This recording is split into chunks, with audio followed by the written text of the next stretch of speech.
நிர்மலா சீதாராமன் பதவி காலி. யாருக்கு வாய்ப்பு, யார் வெளியேற்றம்? மோடி கணக்கு என்ன? இது பற்றி பார்க்கலாம் இந்த செய்தி தொகுப்பில்.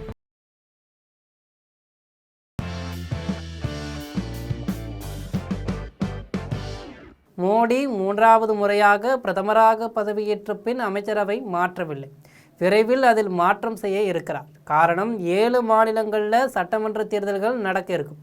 அதில் பெரும்பாலான மாநிலங்களில் பாஜக ஆட்சி செய்பவை.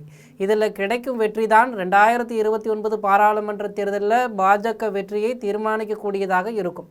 அதனால் மத்தியில் அமைச்சர்களாக உள்ள சில அமைச்சர்களை பதவியிலிருந்து இறக்கி அவர்களின் மாநிலங்களவையில் பாஜக வெற்றி பெற வைக்க இருக்குது. அதனால் மோடி தலைமையிலான மத்திய அமைச்சரவையில் மிக விரைவில் முக்கிய மாற்றம் நடைபெற வாய்ப்புள்ளதாக தகவல் வெளியாகியிருக்கு. பிரதமர் மோடி மற்றும் உள்துறை அமைச்சர் அமித்ஷா குடியரசுத் தலைவர் திரௌபதி முர்முவை சமீபத்தில் சந்தித்து அமைச்சரவை மாற்றம் தொடர்பாக ஆலோசனை நடத்தப்பட்டிருக்கு. இந்த நிலையில் அமைச்சரவை மாற்றம் குறித்து அறிவிப்பு வெளியாகலாம் என்று எதிர்பார்க்கப்படுகிறது. இந்த அமைச்சரவை விரிவாக்கத்தில் முன்னாள் ரிசர்வ் வங்கி ஆளுநரும் பிரதமரின் முதன்மை செயலாளருமான சக்திகாந்த தாஸ் முழுநேர கேபினட் அமைச்சராக சேர்க்கப்படலாம் என்ற தகவலும் கசிந்திருக்கிறது. இப்போதுள்ள நிதி அமைச்சர் நிர்மலா சீதாராமன் மனிதவள மேம்பாட்டுத்துறைக்கு மாற்றப்படலாம் என்றும், தற்போதைய கல்வி அமைச்சர் தர்மேந்திர பிரதான் மற்றும் பெட்ரோலியத்துறை அமைச்சர் ஹர்தீப் சிங் பூரி அமைச்சரவையிலிருந்து நீக்கப்படலாம் என்றும் கூறப்படுகிறது. ஏக்நாத் சிண்டேவின் சிவசேனாவுக்கு கூடுதல் முக்கியத்துவம் அளிக்கும் வகையில் MP ஸ்ரீகாந்த் சிண்டேவுக்கு கேபினட் அமைச்சர் பதவியும் வழங்கப்படலாம். முன்னாள் மத்திய அமைச்சர் அனுராக் தாக்கூர் மீண்டும் முழுநேர கேபினட் அமைச்சராக அமைச்சரவையில் இடம்பெற வாய்ப்புள்ளது என்கிறது டெல்லி வட்டாரம். உத்தரப்பிரதேசத்தின் மீரட் தொகுதி MP அருண் கோவில் அமைச்சரவையில் சேர்க்கப்படலாம் எனவும் தகவல் தெரிவிக்கிறது. அடுத்த ஆண்டு நடைபெறவுள்ள உத்தரப்பிரதேச சட்டப்பேரவை தேர்தலை முன்னிட்டு சில முக்கிய மாற்றங்கள் மேற்கொள்ளப்படலாம் எனவும் கூறப்படுகிறது. பஞ்சாபில் ஆம் ஆத்மி கட்சியிலிருந்து பாஜகவில் இணைந்தவர்களுக்கு முக்கியத்துவம் அளிக்கும் வகையில் ராகவ் சத்தா அல்லது அசோக் மித்தல் ஆகியோரில் ஒருவருக்கு அமைச்சர் பதவி வழங்கப்படலாம்.